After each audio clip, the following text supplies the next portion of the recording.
What are the best and worst matchups for your fantasy football players all the way through Sunday night football and Monday night football for week 15 of the NFL schedule here? Time to find out right here and right now as another episode of Locked On Fantasy Football begins. It's Matchup Thursday. You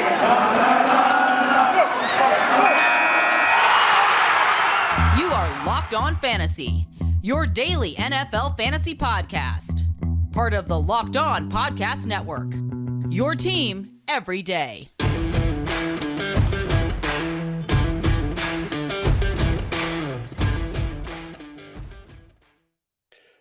Greetings, everyone, and welcome to another edition of the Locked On Fantasy Football podcast. As usual, I'm your host, Vinnie Iyer. When I'm not doing this, I'm writing about NFL and fantasy football for sportingnews.com. You can get all the information you need, rankings, busts, the latest injury updates that's really wreaking havoc here in week 15, a critical week.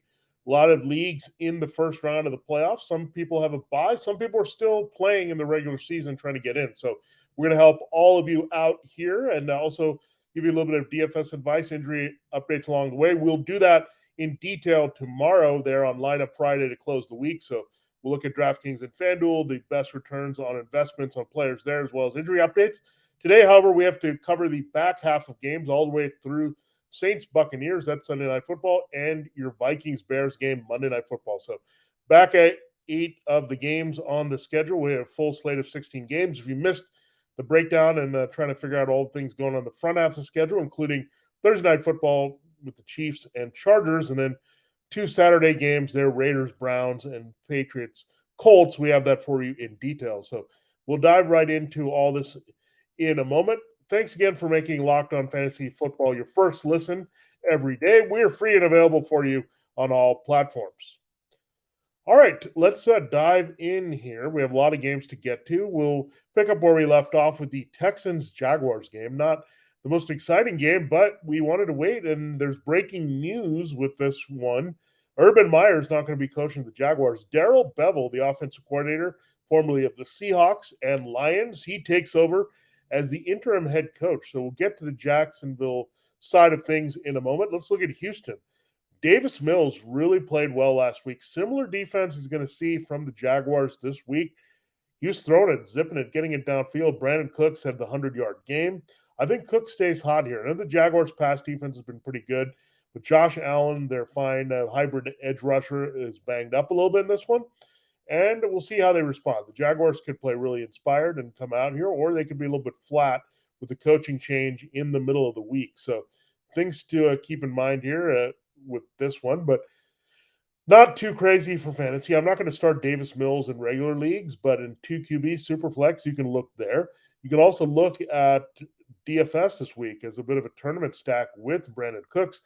They're moving Brandon Cooks all over now. They wanted to scheme him open. It worked well against the Seahawks. And Nico Collins also looked pretty good there. So not saying Nico Collins is startable right now, but Brandon Cooks getting the attention and being set up for success here with Davis Mills, sneaky stack and snack. There you can munch on there in DFS this week, that combination here. This way, we thought there might be some value from the Texans backfield, but it looks like David Johnson is set to return here. He's off the COVID-19 list, so that means he's probably going to be there with Royce Freeman. Rex Burkhead not looking good with the multiple injuries there for him. So, and those of you thinking you could get the extraction from Freeman here for good fantasy football points, Johnson throws a wrench into that a little bit, and we'll see if Burkhead can somehow rally to play. But right now, it's still Brandon Cooks. When you're looking at season-long leagues, you're looking at him as a wide receiver 3. I'm not going to extend beyond that. I think that's wide receiver 3 floor. I'm not going to go anywhere else, and I'm not going to force myself in with the Texans defense now, as the Jaguars should play a little bit more inspired on offense here in this game. Now let's break down the Jaguars, shall we? I think James Robinson, overcorrection game. Darrell Bevell, we thought it was going to happen last week, but Bevell can now do it without worrying about Urban Meyer. Also on top of things, Meyer's old favorite, Carlos Hyde, has a concussion. So that also sends things up for Robinson being the focal point of this offense. It's not a high over-under. It's 39 here. The Jaguars are favored by 5. So we don't want to have too much exposure to this game, knowing it could be low total for either side. But James Robinson is the way we're going. if you need Laquan Treadwell and you're desperate to go there, I wouldn't really want to go with him or Marvin Jones Jr. in a crucial part of the season. Jaguars defense might play a little bit more inspired, but don't love the defenses in this one all that much, even though the offenses are pretty bad. I don't like to go into those type of games in fantasy. It usually backfires. So not going to do that here. But James Robinson, he's the guy you look there. Brandon Cooks, pretty easy when you look at the Texans and Jaguars in fantasy in 2021.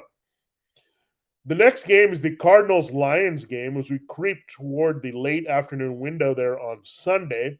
The Cardinals are 13-point road favorites. The 47 is the over-under.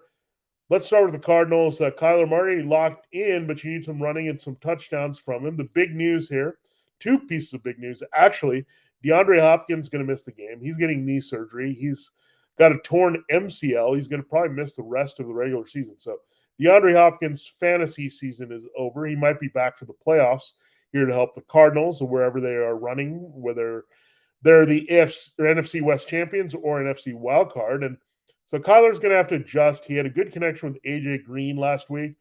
Good matchup against his Lions secondary. A little bit of COVID issues there on the back end at safety and corner.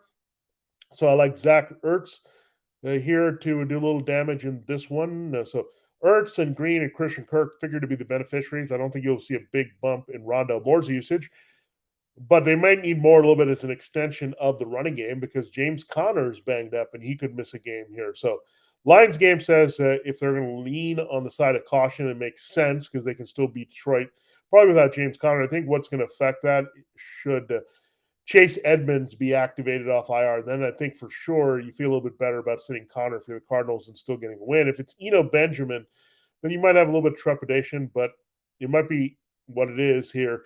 If Connor can't go, he simply can't go in this one. So Edmonds will watch for him, maybe getting a few more practice reps and getting in there and stepping into immediate nice volume role starting should Connor missed this game. Connor's just been destroying in fantasy football. He's a touchdown machine. Cardinals are using him everywhere in the passing game and running game, so he'd be their primary weapon without Hopkins here. But I like Christian Kirk as a sneaky wide receiver 3 this week. Same thing with AJ Green, going to temper expectations there. Zach Ertz is a back-end tight end 1. That means I like Kyler Murray as a back-end QB1 in a great matchup this week. Again, he's there. You want him to do a little bit of running in this game. My concern here is that Cardinals go in a shell and don't produce a lot here because the Lions don't provide much resistance on the other side. Now, if you're on the other side, you're going to watch Jamal Williams to see if he can go. Otherwise, it'll be more of Craig Reynolds here, replacing DeAndre Swift and that shoulder injury. So Williams might be clear. That would say, again, Reynolds looked really good running against the Broncos, so he'd be your desperation play there. At the wide receiver, I still think it's Amon-Ra St. Brown. If we're going to look at somebody, 2 straight big games for him. TJ Hawkinson, by the way, could miss another game with a hand injury, so a little bit concerning there. The matchup is pretty bad as well. The Cardinals, one of the better tight end covering teams in the NFL. And Cardinals defense, great play. Lions, you're going to avoid them, of course. The last game we'll talk about in this segment is the Falcons 49ers, and this is out on the West Coast, obviously in Santa Clara. 9-point and 9.5-point favorites, really, the 49ers are in most places. 46 of the over-under. Kyle Shanahan against his former employers. He offensive coordinated the Falcons to the Super Bowl there, Super Bowl 51. Let's look at the other side of things with the Falcons first. Russell Gage, solid play as a wide receiver 3 against his weak 49ers secondary.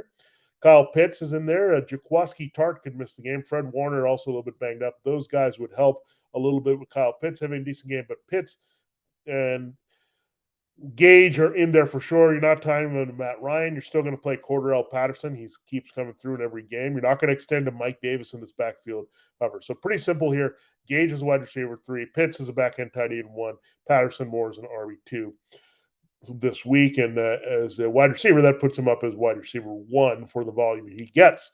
Now, 49ers side of things, we watched George Kittle. He popped up with a DNP there with the knee injury on Wednesday. They might be just managing him, which is the expectation. We just have to watch that because he's a guy with a history of injuries. Every time you see him not practicing, you are concerned a little bit. But no more injury report for Deebo Samuel. He's good to go with the growing. It's gone as an injury of concern here. Brandon Ayuk in a great matchup as well. They do have one good corner in A.J. Terrell, but the 49ers can work around him, move the guys around the formation. So I like Brandon Ayuk as wide receiver 3. Deebo is the wide receiver 1. Kittle is expected to play. smashing it so far. He's a tight end one all the time, maybe the top tight end on the board now with Travis Kelce having a few issues there. 49ers defense, you can stream them at home with Nick Bosa and company, maybe making some plays against Matt Ryan. The situation we're watching out for is the backfield here with Elijah Mitchell. Still the concussion and finger not practicing there. Last week was Jeff Wilson, the junior, and Jermichael Hasty picking up the load. That'd be something similar, but you could also see another big role for Deebo Samuel in the rushing attack and a few more catch targets there for Kyle Juszczyk as well. So that's what makes it hard. They don't need to rely on the backs if the backs are out here. And if Wilson's not showing much and they have a special receiver and a special dynamic hybrid there in Samuel, they don't need to use Hasty as much as we saw last week as well. There in this game, I think the 49ers crush it and put up a lot of points against the Falcons this week. So good exposure to them is excellent. No one plays daily fantasy sports to lose. Winning feels so much better, but traditional fantasy sports are a long-term losing proposition because you never know who or what you're up against. StatHero is the first of its kind daily fantasy sports platform where it's you versus the house and head-to-head fantasy matchup, winner take all. And here's the crazy part: StatHero shows you their lineups before you play, and you can handpick the team you want to face one-on-one. This never-before-seen innovation of fantasy sports and sports betting hybrid has StatHero players clocking odds that are 4 times better. Why? Because you don't have to compete against thousands of experts or unknowns. StatHero puts you in control of your fate. With StatHero, you are in control of the stakes. You decide how much you're going to play for, and StatHero has no choice but to take it because they're daring you to beat them.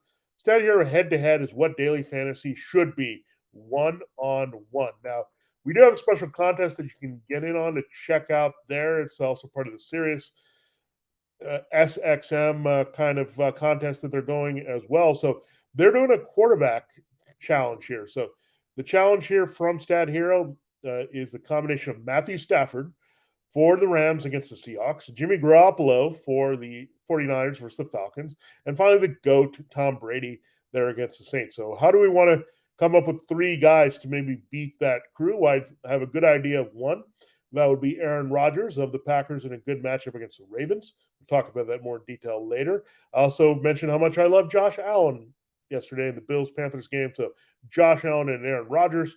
Can we find a third quarterback there, maybe a little bit under the radar to put in that lineup there from the weekend? Well, there are some possibilities for sure that we can look at. And why not take somebody from our slate that we're looking at here?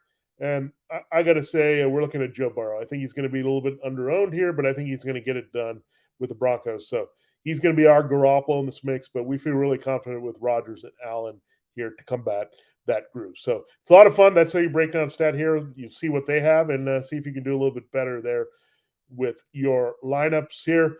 Sign up for free right now at StatHero.com/lockedon and use the promo code LOCKEDON for a 100% deposit match. That's StatHero.com/lockedon. Use the promo code LOCKEDON for a 100% deposit match. StatHero.com/lockedon. Promo code LOCKEDON. Terms and conditions apply. All right, we will get into the next games here, but thanks again for listening to Locked On Fantasy Football, making us your first listen every day. We are free and available to you, as always, on all platforms. Speaking of Bengals Broncos, pretty good tease there, wasn't it? We go to Joe Burrow, and I know you have Vic Fangio's defense, but something happened there with Joe Burrow where they said throw it. Broncos are not as intimidating as you think. We did see a big game from Justin Herbert. I know he had some mistakes in that one, but still a lot of yardage, a lot of points there in fantasy. So Joe Burrow I like here. It's tough to run on the Broncos as well with Joe Mixon. So Jamar Chase starting to field again. Broncos secondary a little bit overrated, I think. Pat Surtain is pretty good. Ronald Darby's all right. But you can't exploit them. It's more the scheming of Vic Fangio up front that can contain things. So the pressure is what we worry about a little bit with Joe Burrow. But to me, he's still a QB1 this week. Back end, but that's because other guys have really good matchups on the front. So Joe Burrow, I like. Jamar Chase, drop him down to wide receiver 2, a little bit touchdown dependent. Same thing for T. Higgins playing through the injury. And the matchup here, Tyler Boyd, if you need him, is a wide receiver 3 or flex. Joe Mixon falls into RB2 category based on this matchup this week. I'm not going to extend to CJ Uzama on this one or find another receiver or to use another back. We're going to stick with the primaries. And I also like the Bengals defense here. Not typical that you see a quarterback defense stack, but maybe a sneaky one here because people look at this. The Broncos are favored, 2.5-point favorites. At home, 44 is the over-under, but I still like the Bengals principles in this one to come through. minus Mixon, I think he'll disappoint a little bit, but the passing game is going to do better than you think. Now, the Broncos, it's really just about two guys, Melvin Gordon and Javonte Williams. You can't trust the receivers at this point. Here with Tim Patrick a little bit banged up at this point going into the game. Cortland Sutton and Jerry Jeudy haven't done much. Noah Fant hasn't really done much either, but I would trust him a little bit more working the middle field at tight end based on the numbers against the Bengals. They just gave up a big game there to George Kittle. I know Fant is not Kittle. He's went to the same college, but that does not make him Kittle. So keep that in mind. I think he's in the middle of the road play, somewhere in the middle, split the difference and hope for the best with Fant. Just not a big touchdown score, and Albert O's presence there in the red zone doesn't help his case either. So where are the Broncos? It's the Gordon and Williams, both as RB2 with high upside here. For the Bengals, roll out your normal principles there in this game. But 44 is not the greatest point total, so a little bit limited there in terms of what's going to explode. So in DFS, I would stay away, except for using Joe Burrow there at StatHero this week to complement our two other guys, Rodgers and Josh Allen, as we try to beat the combination of Stafford and Brady and Garoppolo. All right, let's go to the next game, the Packers and Ravens here. The Ravens are 5.5-point home underdogs, 43.5. It looks like Lamar Jackson actually might play in this game. Let's take the Packers real quick. Aaron Rodgers, Devontae Adams, what a combination. They're on fire. They're hot. And the matchup is really good here because the Ravens are down to blitzing. Their corners are really bad. They got to play Anthony Averett now at this point. They've got so many guys on the shelf, Marlon Humphrey, Jimmy Smith, and way early was Marcus Peters. So there's nothing left on the back end. They're also not very good in the middle at safety. So, yeah, it's pretty ugly for the Ravens. If they blitz, and they might have to do it out of necessity to try to do something in front of Rodgers, that's going to be a field day. So Rodgers, Adams should have another big game together following up on week number 14. So love that combination. We'll see who the trickle down is. I think you're more desperate if you go with Alan Lazard or Marcus Valdes-Scantling.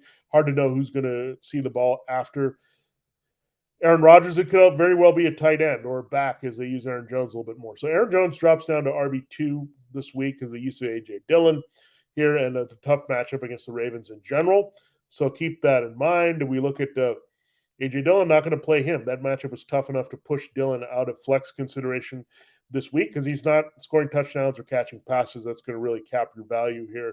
Even if you run well, because we know he's going to be in a timeshare no matter what there with Jones as his best case scenario. So keep that in mind. So you're looking at Rodgers and Adams and Jones and maybe avoiding everything else. You could look at the Packers defense. The Ravens have been pretty vulnerable.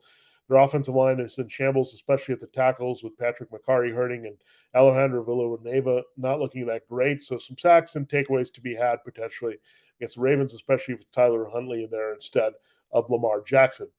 Speaking of Huntley, good plug and play. We mentioned that if you don't have Lamar Jackson, just play Huntley. If you're scrambling and all the good waiver wire options are gone that you really feel good about, Huntley did produce last week. He's produced before. He can run around, make plays. He's got a lot of playmakers around him. He's a bit of a Jackson clone with the way they use him in the offense. So keep that in mind, all that. So, again, don't look too far for a backup. Just have Huntley and just have him ready behind Jackson if that's the guy you've been rolling with all year. Marquise Brown steps in a tough matchup. Potentially Jair Alexander was close to returning off IR last week, but I think it happens this week. So you figured a lot of Alexander on Brown there, so a little bit of limitation there. I do like Rashad Bateman. He showed good chemistry with Huntley last week, and I think they needed to get the rookie more involved. They've been quiet without Sammy Watkins returning, but now Watkins is a little bit injured. So should mean a lot of good targets for Bateman and Mark Andrews in this one. So Mark Andrews, top 3 tight end. They're right there with George Kittle and Travis Kelce here in this spot. But Marquise, cool on him if you have better options. You may not, and he still falls into wide receiver 3 category. But Bateman, someone to watch as a bit of a sleeper in this one, just because the game script figures to be negative. I don't love this high total, but not being as high, 43.5. So something to keep in mind there as we go forward. At the backfield, it's not a great matchup for Devonta Freeman either, because we saw a little bit of Latavius Murray last week, and I don't think the game script is going to favor all that much traditional running in this game for Baltimore. Let's go to our final game of this segment that we'll break down. That's our 6th game. We still have 2 more to talk about, Sunday Night Football and Monday Night Football. We'll do that in our last segment. Seahawks traveling to the Rams. They're 4-point underdogs here. 45.5 is the point total for the Rams. So let's start with the Seahawks here. Russell Wilson, don't love the matchup. Pretty bad. The Rams just shut down Kyler Murray. Don't love the matchup either for DK Metcalf. He's been way cool. So if you're in a reasonable size league and you got better alternatives than DK Metcalf, you can go there again this week because he's done absolutely nothing. I know there's a bit of FOMO there if he finally goes off, but that's not going to happen here, assuming Jalen Ramsey cleared off the COVID-19 list. Either way, I think the Rams will take him out of the game. There's another Tyler Lockett game probably against the Rams there, but I'm not tying him to Wilson. Not want to play Wilson if I've got anyone viable in a similar matchup here this week. So some things to keep in mind there, but just not feeling it. So Rashad Penny is where I think it's at here this week. They're going to run as much as they can. They showed that last week with feeding Penny quite often. You responded with 2 long touchdown runs. The Rams can be worn down that way. You know, they do give up production in the rushing game. So I do like Rashad Penny. I do like Tyler Lockett, but still pivoting away from getting into Wilson as a QB1 or DK Metcalf as a wide receiver 1 this week, and not extending Gerald Everett in a revenge game or anything like that. The other guy that we look at for the Seahawks is how much are we going to see the other backs, Travis Homer and the rest, but looks really good for Rashad Penny here to have a nice load and a pretty decent matchup there overall based on volume. Now for the Rams, just roll out your principles. Matthew Stafford, good to go. Cooper Kupp, Van Jefferson, both Kupp and Jefferson get a bump because it doesn't look like Odell Beckham Jr. will necessarily play. He's still on the COVID-19 list. Darrell Henderson's on the COVID-19 list, so could be more of Sonny Michel in the backfield, but the Rams have shown they're fine with pivoting from Henderson to Michel, and Michel would be an easy plug-and-play for the 3rd straight week should Henderson miss a game for one reason or another, and that is the early trend right now. But again, the target should bump up for Kupp and Jefferson. I wouldn't say things are going to trickle down in the favor of Tyler Higbee should we have some time missed here by Odell Beckham Jr. But yeah, that's going to bump those 2 receivers up. It's going to help the running backs as well get more involved. So we'll see if there's a Michel Henderson split. If they're both in there, it's a little bit less appealing here. But in DFS, you can look at Michel if he's a starter again. The Seahawks run defense still pretty terrible. Allowed the Texans, league worst rushing offense, to wake up a little bit. And that tells you how bad they are. All right, we still have 2 more games to talk about, 2 division games, one from the NFC South, New Orleans at Tampa Bay, and the other one from the NFC North, Minnesota, Chicago. Those are your Sunday night and Monday night games. We'll do that in our final segment. The first couple times I heard people talk about Stance apparel, I didn't believe them. That can't be really all that soft, or it's probably not made very well. But then I got a chance with Stance, and really it wasn't just one of those other trends that people are always coming up with. That all changed when I finally got some Stance for myself as a gift. Yes, they made a believer out of me. This stuff is so great, soft and comfortable apparel there. And you can pick from so many different designs, which is the fun part there of Stance. You can pick from Wu-Tang Clan, Batman, the Goonies, if you want to go that direction. My personal flavor, Star Wars and Marvel stuff, as well as baseball and NBA. I do love their socks quite a bit there, and their hoodies are also really nice. So I'm a big hoodies person there with the comfort level and all that. So socks and hoodies, things that you want now to be comfortable in around the house as you're enjoying the holidays here. And really, the quality can't be beat. It's soft, comfortable, just makes you feel cozy and at home. And when people check out my Stance clothing, they're like, where'd you get that? Can we get in on that? And I say, yeah, you can. And you can as well. Stance believes that the perfect fit matters more than fitting in. For those who feel good, do goods, go see for yourself. Register for an account at Stance.com and get 15% off your first purchase. Use the promo code LOCKEDON at checkout to apply. Enjoy the color and comfort of a life less ordinary, only with Stance. BetOnline has you covered all season long, whatever season it is, for more props, odds, and lines than ever before. Football season continues the march to the playoffs here in the NFL. We're already here at the bowl season, starting this week for college football ahead of the CFP. BetOnline remains your number 1 spot for all the sports action this season and this holiday season as well. Head to our new updated desktop or mobile website to sign up today and receive a 50% welcome bonus on your first deposit. Just use the promo code LOCKEDON to receive your bonus from basketball, football, NHL, boxing, UFC, right down to your favorite Vegas casino table games. Don't wait to take advantage of all the amazing offers available for the 2021 season. BetOnline is the fastest and easiest way to bet on all your favorite sports. BetOnline, it's where the game starts. All right, last 2 games will break down for you here on a matchup Thursday. 2 lopsided affairs, potentially, but I do like the Bucs taking care of business. They're 11-point favorites at home against the Saints. They lost the first time to the Saints with Jameis Winston and Trevor Siemian there in that game when Winston went down against his former team. 46.5 is the over-under. We look at 11-point spread in favor of the Bucs. The Bucs are on fire here. Let's go through them. Tom Brady, feeling really good about him as a QB1. Mike Evans, I dropped down to TD-dependent wide receiver 3 because it's the old matchup he hates. Marshawn Lattimore, a big corner that can stay with him outside here. So temper your expectations for Evans. He drops to wide receiver 3. Chris Godwin bumps up because of that to wide receiver 1 status. That's how good this matchup is, working the middle of the field in the slot. Rob Gronkowski, tight end 1, also with a bullet this week. So I think it's a Godwin-Gronk show here as Evans can be occupied by Lattimore, but we know the Bucs can beat a team in so many different ways, and they'll do that here. Let's watch Leonard Fournette. He's had an ankle injury that's caused him to miss 2 days of practice. Are they just being veterans resty with him, just being careful?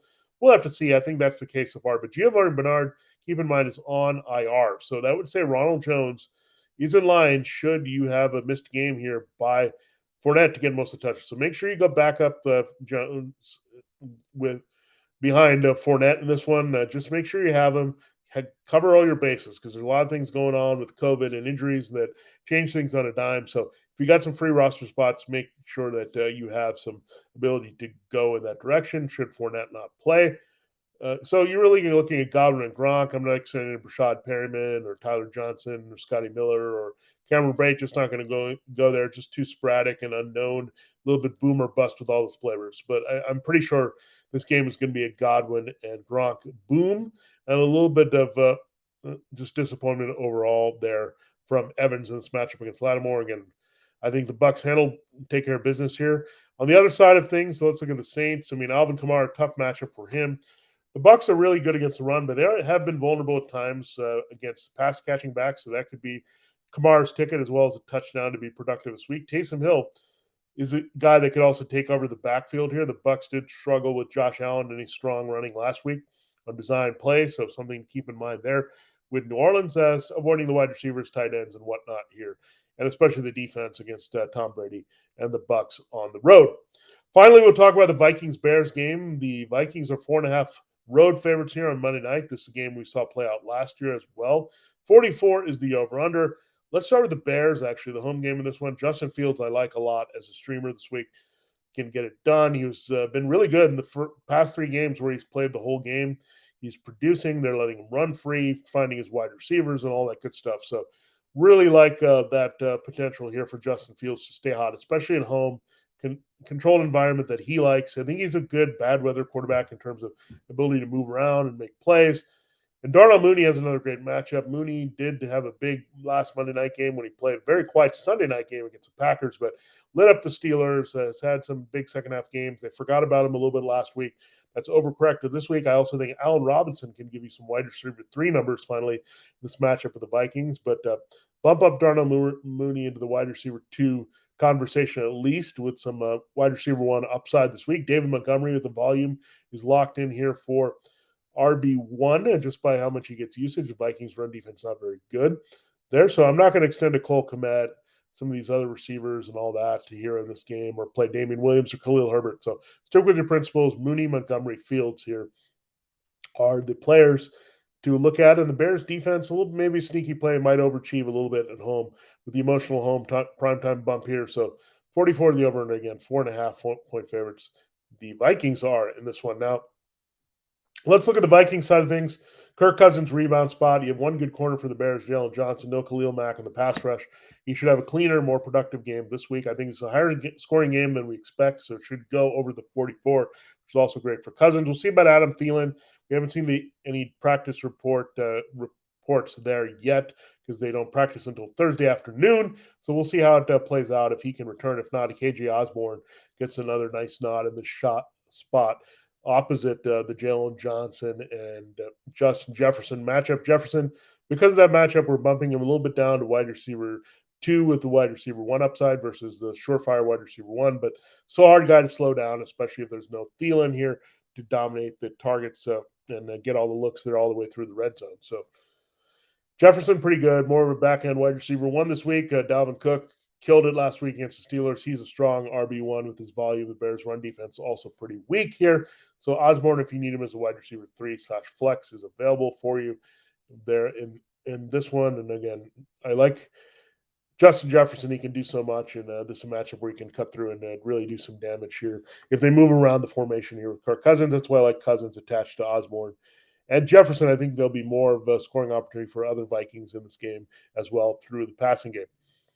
Now, the Bears side of things we liked, so we like both quarterbacks, and we're going to avoid the defense in this one again. A lot of good offense coming through from these teams, I think, going forward here to close the season. Again, I do actually like the Bears to keep things close and make it interesting, so that's going to help both sides put up pleasing fantasy football numbers this week.